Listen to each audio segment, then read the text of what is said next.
O Senhor esteja convosco. Proclamação do Evangelho de Jesus Cristo segundo Lucas. Naquele tempo, veio Jesus à cidade de Nazaré, onde se tinha criado. Conforme o seu costume, entrou na sinagoga no sábado e levantou-se para fazer leitura. Deram-lhe o livro do profeta Isaías. Abrindo o livro, Jesus achou a passagem em que está escrito: O Espírito do Senhor está sobre mim, porque Ele me consagrou com a unção, para anunciar a boa nova aos pobres. Enviou-me para proclamar a libertação aos cativos e aos cegos a recuperação da vista, para libertar os oprimidos e para proclamar um ano da graça do Senhor. Depois, fechou o livro, entregou-o ao ajudante e sentou-se. Todos os que estavam na sinagoga tinham os olhos fixos nele, e então começou a dizer-lhes: Hoje se cumpriu esta passagem da Escritura que acabastes de ouvir. Todos davam testemunho a seu respeito, admirados com as palavras cheias de encanto que saíam de sua boca, e diziam: Não é esse o filho de José? Jesus, porém, disse: Sem dúvida, vós me repetireis o provérbio: Médico, cura-te a ti mesmo. Faze também aqui em tua terra tudo o que ouvimos dizer que fizestes em Cafarnaum. E acrescentou: Em verdade eu vos digo que nenhum profeta é bem recebido na sua pátria. De fato eu vos digo, no tempo do profeta Elias, quando não choveu durante 3 anos e 6 meses e houve grande fome em toda a região, havia muitas viúvas em Israel. No entanto, a nenhuma delas foi enviado Elias, senão a uma viúva que vivia em Sarepta, na Sidônia. E no tempo do profeta Eliseu, havia muitos leprosos em Israel. Contudo, nenhum deles foi curado, mas sim Naamã, o sírio. Quando ouviram essas palavras de Jesus, todos na sinagoga ficaram furiosos. Levantaram-se e o expulsaram da cidade. Levaram-no até o alto do monte, sobre o qual a cidade estava construída, com a intenção de lançá-lo no precipício. Jesus, porém, passando pelo meio deles, continuou o seu caminho. Palavra da salvação.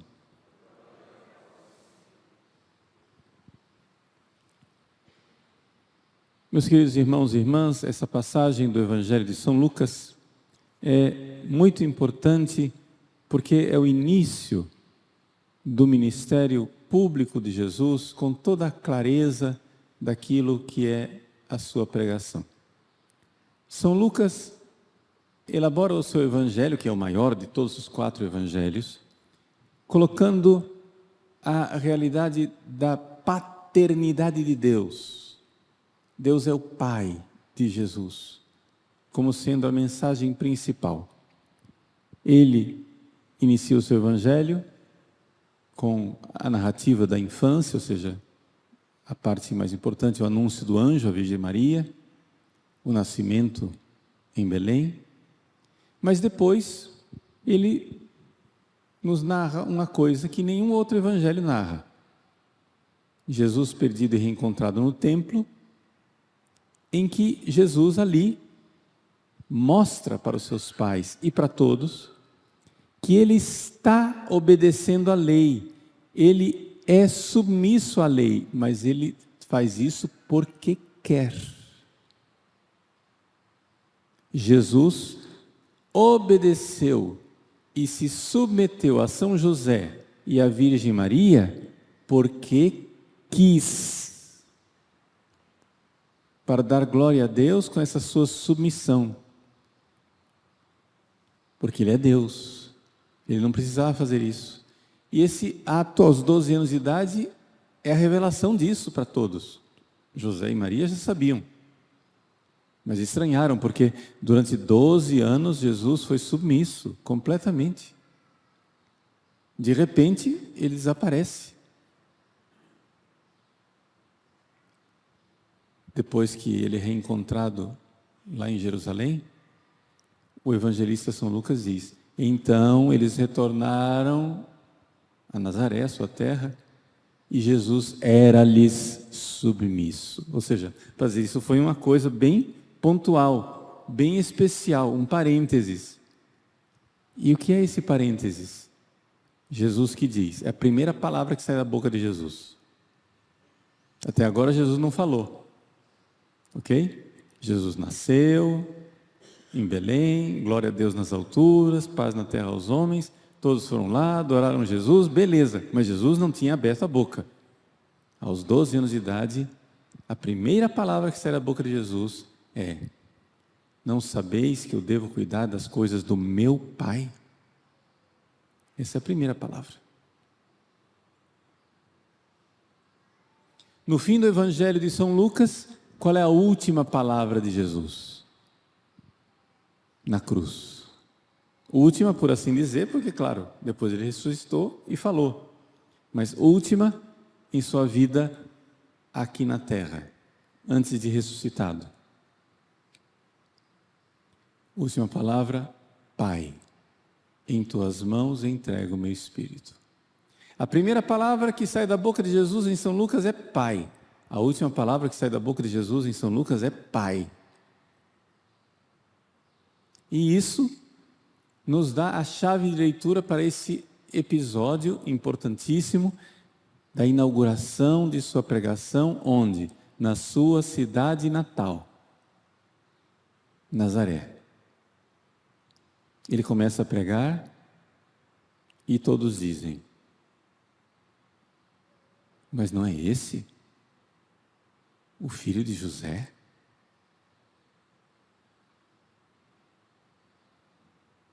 Deus é meu Pai, não sabeis que eu devo cuidar das coisas do meu Pai? Pai, em tuas mãos entrego o meu espírito. Aqui ele começa para tirar esta ideia errônea, inadequada, de que ele é o filho de José. Os habitantes de Nazaré, escandalizados ao ouvir aquelas palavras, vejam que eles até gostaram do discurso inicialmente.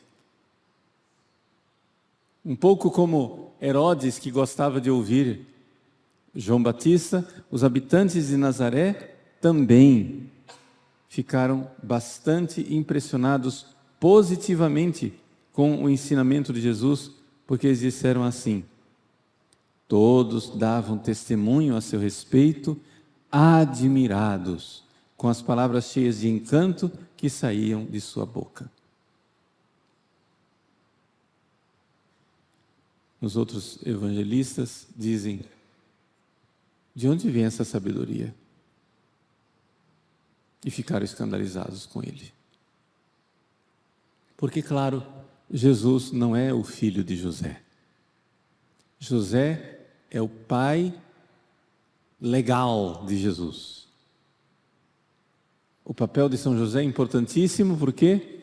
Porque Jesus precisava ser apresentado como filho de Davi.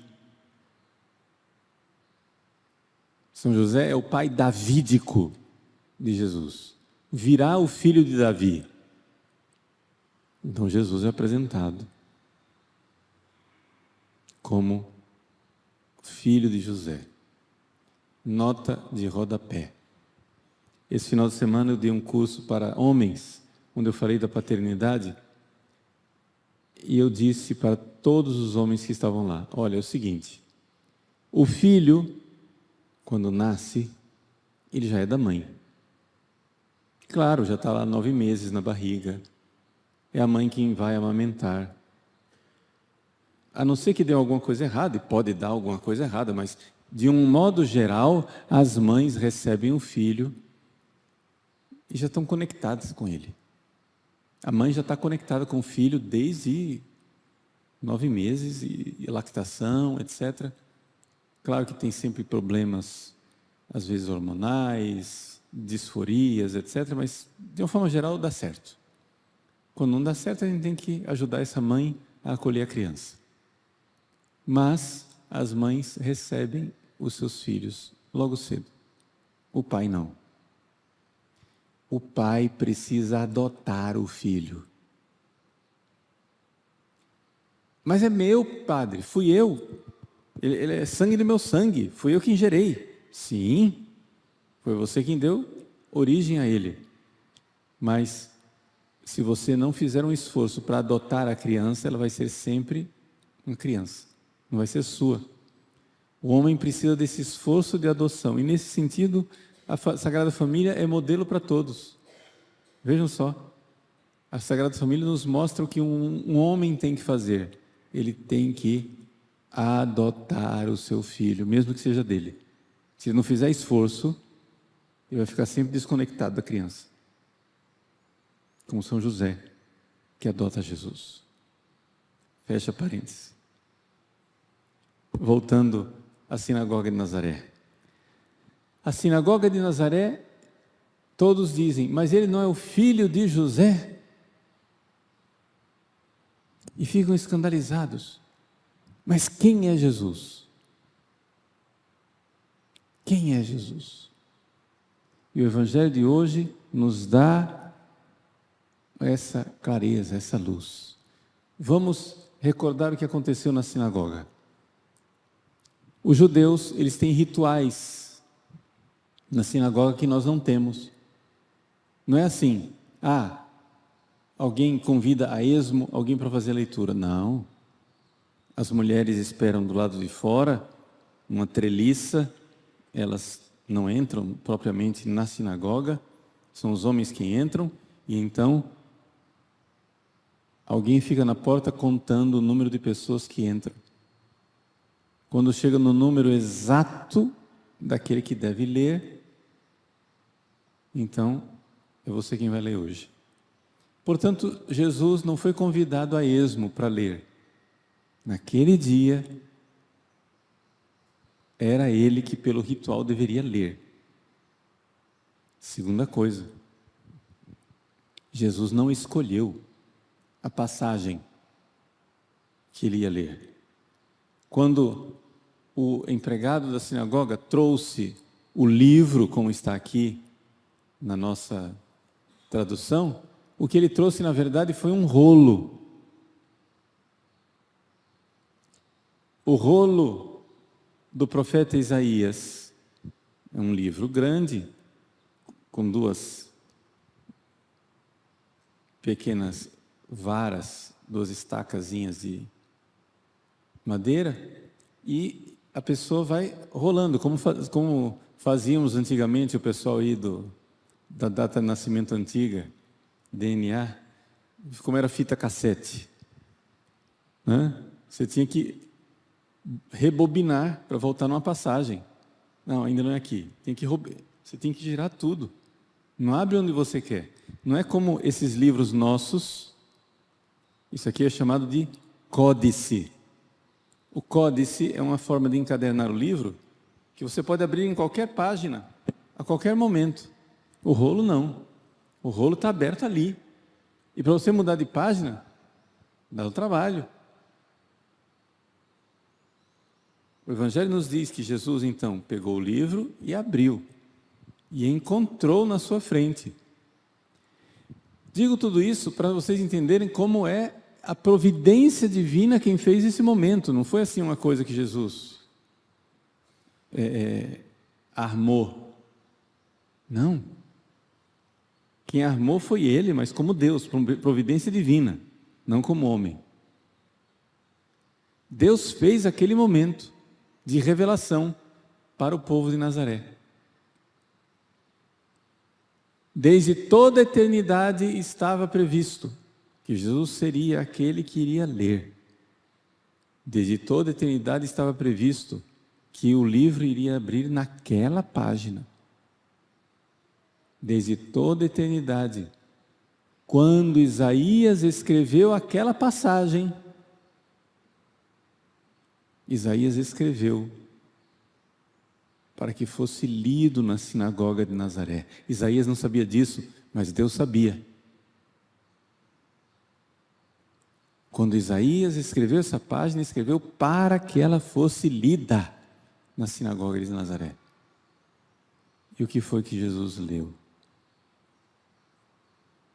O Espírito do Senhor está sobre mim. Vocês estão vendo um homem. Mas esta humanidade é uma humanidade divinizada. Ou seja, o Espírito de Deus age sobre essa humanidade. Ou seja, como quem diz, o fogo está sobre este ferro. Não é qualquer ferro, não é qualquer humanidade. Não é um ferro frio, não é um ferro enferrujado, duro. Não. Esse homem que está aqui, Jesus, é ferro cheio de fogo, o fogo do Espírito Santo. Um ferro que não tem a impureza da ferrugem. Um ferro que não é duro, mas é maleável, que solta labaredas de fogo e que brilha. O Espírito do Senhor está sobre mim. O fogo está sobre este ferro. É uma humanidade divinizada. É Deus que se fez homem. O Espírito do Senhor está sobre mim, porque Ele me consagrou com a unção. E porque Ele é Deus mesmo, que se fez homem, e homem cheio do Espírito Santo. Cristo quer dizer isso, Christos, ungido, a unção. Jesus está dizendo claramente, eu sou o Cristo, desde o primeiro momento. Ele me ungiu, me consagrou, Ele me santificou com a unção para anunciar a boa nova aos pobres, desde o início. Jesus é o Cristo que veio nos dar uma boa nova, um evangelho, evangelizar. E que boa notícia é essa? A boa notícia é que o nosso pobre ferro não precisa ficar longe do fogo. Nós podemos participar da divindade de Deus.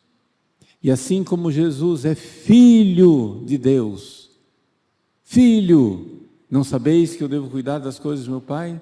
Pai, em tuas mãos entrego o meu espírito.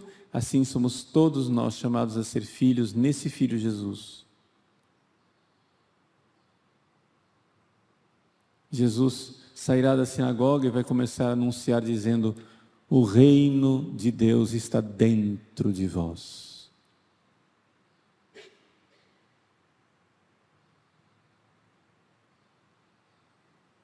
Mas para que nós compreendamos e recebamos essa mensagem,